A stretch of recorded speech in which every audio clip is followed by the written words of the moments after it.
蓝薇不说话了，隔了一会儿，又像是终于忍不住，轻轻拉了拉蓝忘机的衣襟，小声说：“父亲，我想阿爹了。”“我知，我也想愿哥哥。”待下了学，弟子们看着带着蓝卫渐行渐远的蓝忘机，忍不住叹道：“原来韩光君也会有这么温柔的时候。”小蓝卫跟着蓝曦臣回到云深不知处，听到魏无羡回来的消息，当即便不要蓝曦臣再抱着他了，扭了扭身子，让蓝曦臣放他下来，一边说着大伯再见，一边就要往净室走。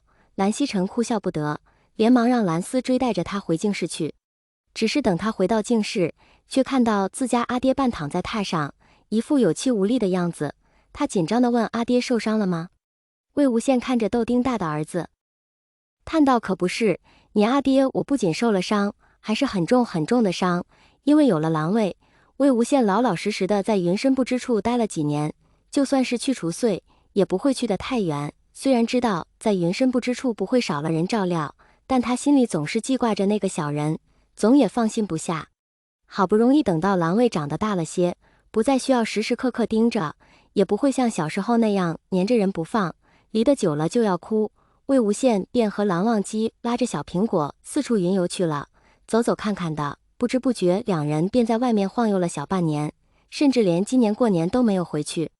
魏婴，天光大亮，魏无羡仍裹在被里睡得很沉，听到耳边传来几声轻唤，魏无羡轻轻动了一下，好半天才微微睁开了眼睛，一副听完了话就马上要再次睡过去的样子。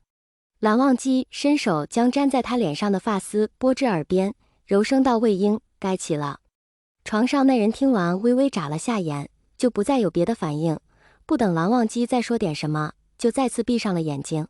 刚刚入春，天气逐渐回暖，虽说没有那么冷了，却还是凉得渗人，外出少不得要多穿，这样的温度的确是好睡。见魏无羡丝毫没有要起的意思，蓝忘机耐心非常的又喊了几声，伸手轻拍了几下被他裹着的棉被，才又让魏无羡睁开了眼。这次看着倒是没刚才那么困了，看了眼蓝忘机，发出极低的声音，问：“几时了？”蓝湛。午时将至，久睡伤身，该起了。蓝忘机道：“我怎么睡了这么久？”刚醒过来，声音低哑。魏无羡低低念了一句，将被褥稍稍拉开了些。蓝忘机伸手将人扶起，拿过桌上温水喂他。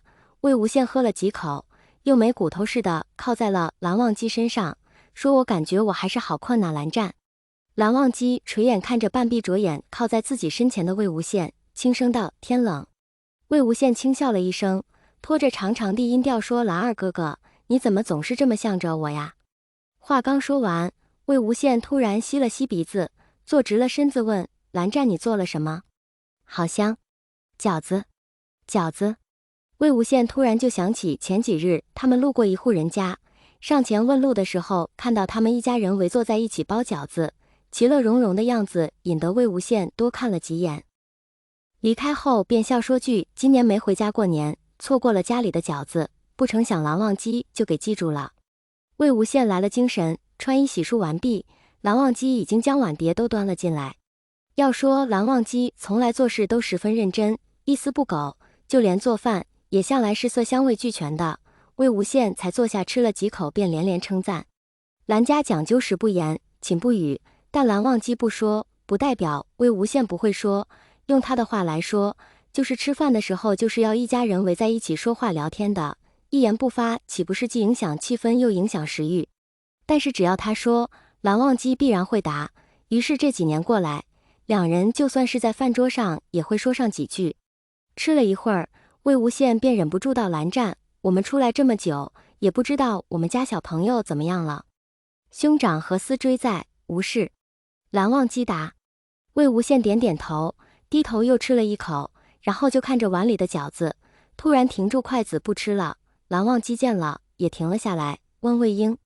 魏无羡抬头看他，笑道：“蓝湛，我们回家吧，我想回去了。”确定他不是一时兴起，蓝忘机自然是要答应他的。得了蓝忘机的回应，魏无羡朝他露出个笑，又欢快地吃了起来。满满一盘饺子很快就没影了，魏无羡一点也不给他浪费，最后连蓝忘机给他蘸着饺子吃的醋也喝了个精光。蓝忘机在一旁看得微微蹙起了眉，魏无羡却丝毫不觉得酸，喝完了便直说要与他一起收拾。只是2个人用不了多少碗碟，蓝忘机便没让他跟着，只是等他再回到房里，就发现不过这么一会儿的功夫，魏无羡便又坐在桌旁撑着头开始打瞌睡了。看到他进来，才勉强坐直了身子，只是看着还是困，他今日的状态不太正常。蓝忘机走到他身侧，看着有些担忧，问魏婴：“你可是身体不适？”“蓝二哥哥，你怎么突然这么问？”魏无羡奇怪地看着他。“你很累。”蓝忘机道。